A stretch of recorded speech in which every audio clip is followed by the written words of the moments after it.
और इतने भगवान देवादिदेव महादेव प्रसन्न हो गए कि भगवान शिव एक साधु का रूप रख ले।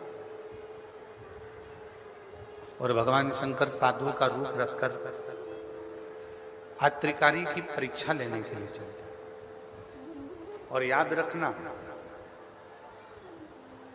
33 कोटि देवता में यदि परीक्षा लेने का हक किसी का है तो वो देवादिदेव महादेव का, शिव का।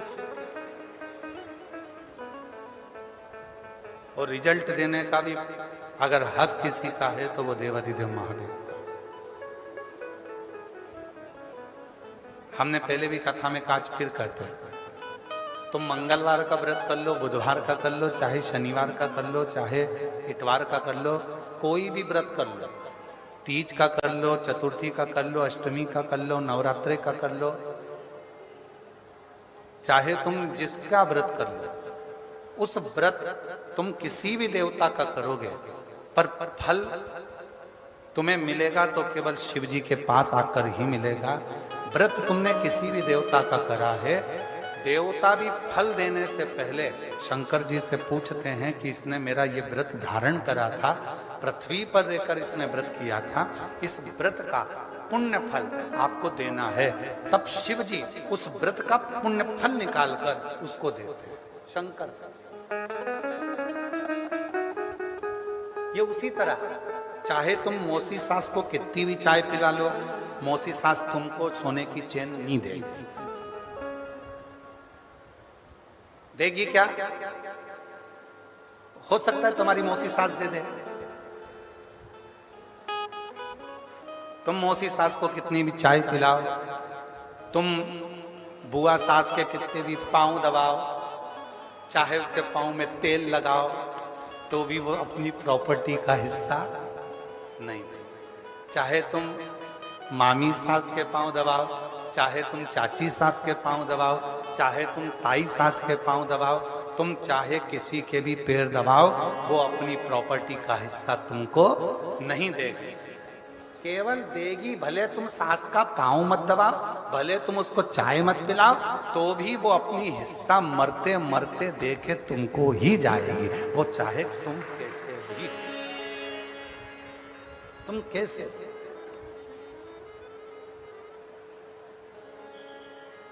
हिस्सा वो ही देगी, हक वो ही देगी, उसके सिवा कोई देने वाला नहीं, कोई नहीं।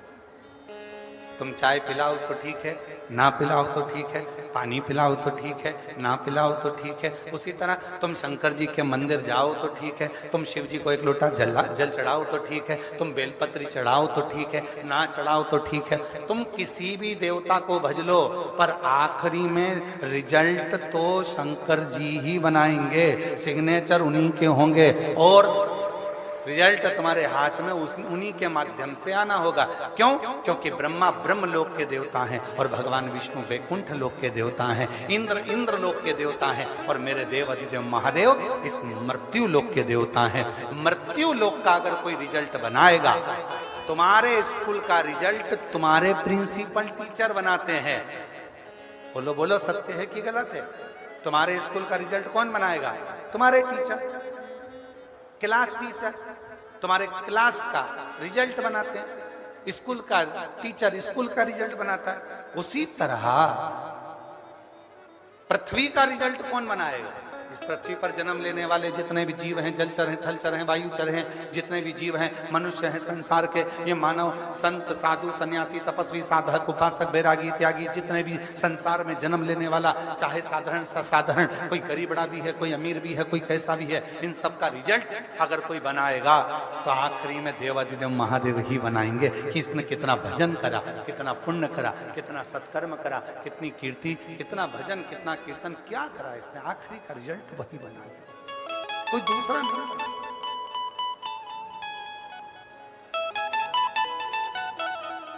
बच्चे क्या करते हैं?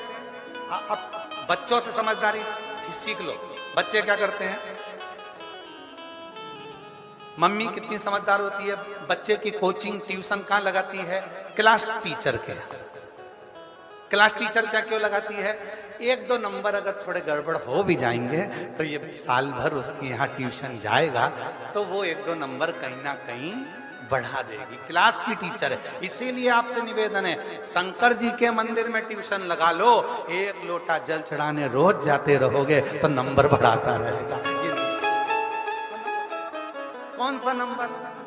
कहा दुख काटने का, तकलीफें काटने का, कष्ट काटने का, परेशानियां काटने का। जो तुम्हारे जीवन में दुख है, कष्ट है, परेशानियां हैं, जो तुम्हारे जीवन में तकलीफें हैं, उसको काटने का नंबर मेरा शिव बढ़ाता रहे, मेरा शंकर बढ़ाता रहे।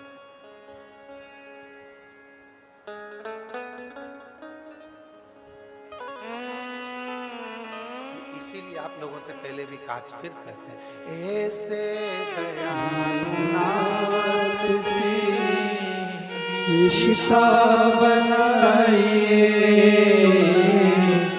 ऐसे दयालुनाथ से रिश्ता बनाइए,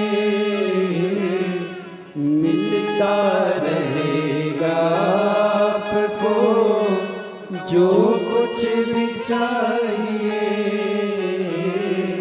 मिलता रहेगा आपको जो कुछ भी चाहिए। ऐसा करिश्मा होगा जो हुआ कहीं नहीं, ऐसा करिश्मा होगा जो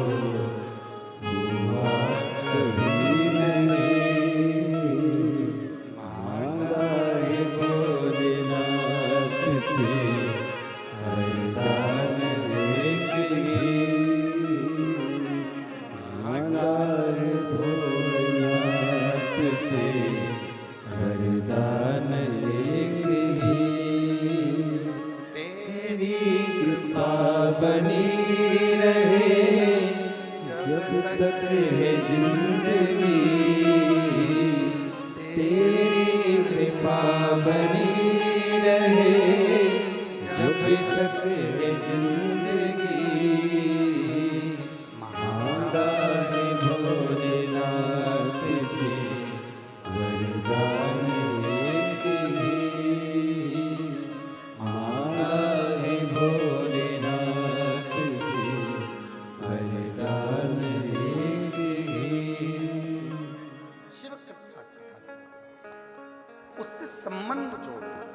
जब हम उस ईश्वर से, उस परमात्मा से, शिव से संबंध जोड़ लेते हैं तो जीवन की सारी अटकलियां, जीवन के सारे दुख, जीवन की सारी तकलीफें, जीवन का सारा कष्ट अपने आप मिटना प्रारंभ हो जाता है, अपने आप समाप्त हो।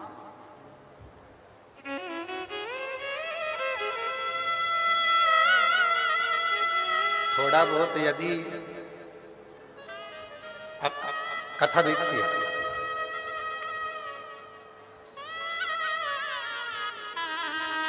दक्ष प्रजापति की पुत्री माता सती को शादी होते से ही शिव जी कथा सुनाने लगा।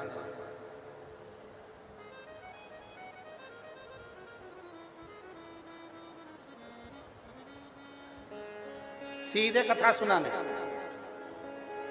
आपकी शादी के बाद तो आपके पति आपको होटल ले गए होंगे, शॉपिंग मॉल ले गए होंगे, सोना चांदी की दुकान पे ले गए होंगे, घूमने फिराने ले गए होंगे, पर मेरे देव अधिदेव महादेव का जब माता सती के साथ विवाह हुआ तो शिवजी सबसे पहले सती को कुंभज ऋषि की यहाँ कथा सुनाने ले गए, अगस्त ऋषि की यहाँ कथा सुनाने ले सबसे पहले। क्यों? कहीं दर्शन कराने ले जाते, कहीं तीर्थ में। कथा सुनाने ले जाने की क्या जरूरत थी? उसका एक कारण था, ये जो कान है ना,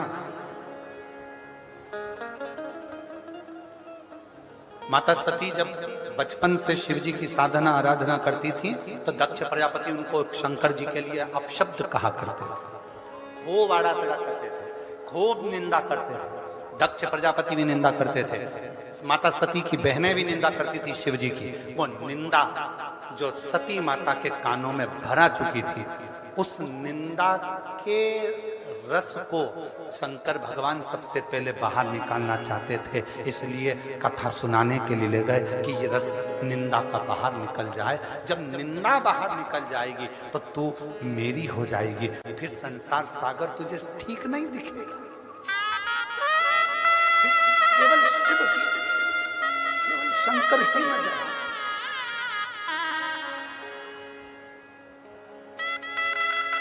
तुझे कोई दूसरा नजर नहीं आएगा, कोई दूसरा तुझे नहीं दिखेगा, दिखेगा तो केवल शिव ही दिखेगा, दिखेगा तो केवल शंकर ही दिखेगा। शिव माता सती को कथा सुनाने के लिए, माता सती, और देखो कितनी सुंदर बात है, अगस्त ऋषि कथा कर रहे हैं, सती माता कथा कानों में जा तो रही है पर उतार नहीं पा रही, उतार।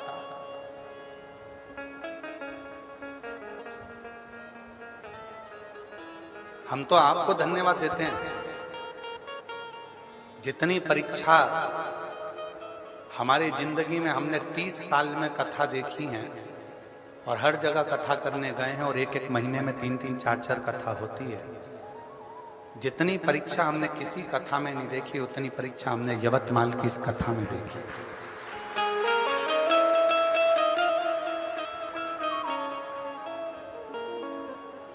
पंडाल उड़ रहे हैं, भोजनशाला का पंडाल कहीं नीचे रखा जाता है, कहीं साउंड सिस्टम, हरे रामा हरे कृष्णा।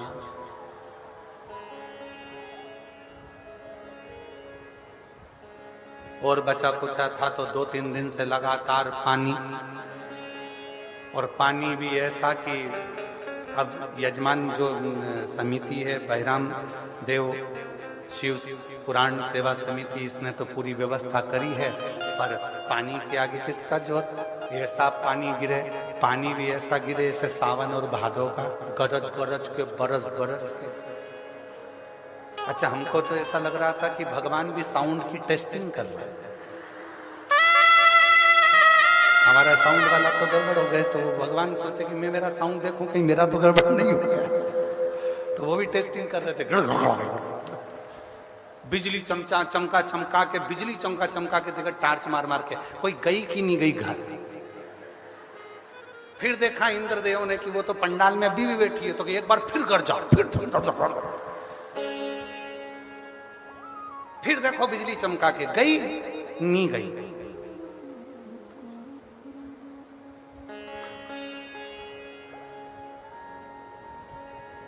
हमारी इतनी कथाओं में ये पहली कथा है आरणी यवतमाल की, जो पहले दिन से परीक्षा परीक्षा परीक्षा परीक्षा परीक्षा परीक्षा परीक्षा परीक्षा, और आज भी चल रही है, ऐसा नहीं है, आज भी तुम्हारी परीक्षा चल रही है, ऐसा नहीं। कीचड़ हो गया, चलते नहीं बने, फोर, फिर चलाए सो, अब जाए इधर से पानी उधर से पानी उधर, ये व्यवस्था। फिर भी बहिराम देव शिव महापुराण सेवा समिति के लिए एक बार ताली बजाओ, उसने बहुत मेहनत करी है, बहुत। यहाँ के विधायक महोदय को भी मैं धन्यवाद दूंगा, वो भी इस अथक प्रयास में लगे रहे कि ये कथा सुचारू रूप से चलती है। एक बार विधायक महोदय के लिए भी, उनके लिए भी ताली बजाओ कि उन्होंने भी, यहाँ के जो भी सदस्य हैं, उन्होंने बहुत सुचारू रूप से इसको करने का प्रयास किया, बहुत कर। और तेरी कृपा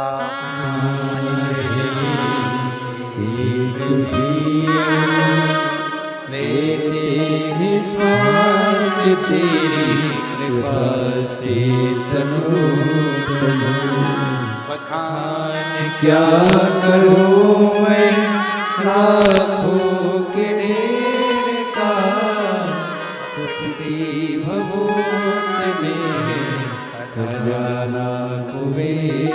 का रंग मुक्ति द्वार ओमकार तू भोले ओमकार तू आयो शरण तिहारी शंभु तार तार तू।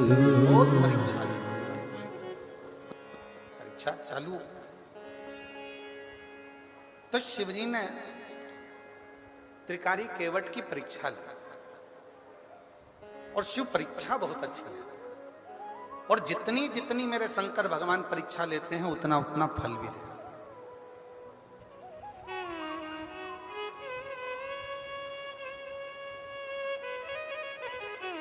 फिर स्मरण करिए, ऐसे दयालु नाथ से रिश्ता बनाइए, अपनी ट्यूशन ऐसी जगह लगाइए जहां प्रैक्टिकल में नंबर कम हो तो तुरंत बढ़ जाए।